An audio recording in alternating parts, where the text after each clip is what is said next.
15 দিনের মধ্যে ঘরোয়া পদ্ধতির মাধ্যমে আপনার পাইলস ঠিক হবে ইনশাল্লাহ ইনশাল্লাহ।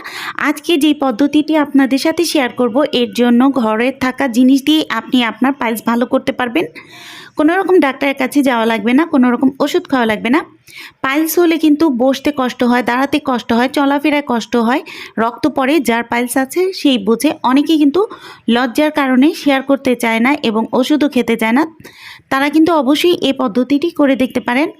এই জন্য আপনার নিতে হবে জিরা 10 গ্রাম, গোলমরিচ 20 গ্রাম, মিশ্রি 10 গ্রাম, সবগুলোকে পাউডার করে বয়মের মধ্যে ভরে রাখবেন। সকালে 1 গ্লাস পানির সাথে 1 চামচ গুলে খেয়ে ফেলবেন, বিকেলে 1 গ্লাস পানির সাথে 1 চামচ গুলে খেয়ে ফেলবেন। আর সেই সাথে আপনার নিতে হবে নিমের তেল। অনেকে জিজ্ঞাসা করবে নিমের তেল কোথায় পাবো। আপনি কবিরাজি দোকানগুলোতে নিমের তেল খোঁজ করতে পারেন বা হামদর্দের দোকানেও কিন্তু নিমের তেল পাওয়া যেতে পারে। এটা আপনার পাইলসের জায়গাটার মধ্যে লাগিয়ে রাখবেন। ইনশাল্লাহ ইনশাল্লাহ সেই ফোলাটা, সেই মাংসটা কমে যাবে। পদ্ধতিটি ভালো লাগলে কিন্তু অবশ্যই একটি লাইক করবেন আর এটি কিন্তু অবশ্যই শেয়ার করবেন। অনেকেরই কিন্তু এই সমস্যা থাকে, তাদের উপকার হবে।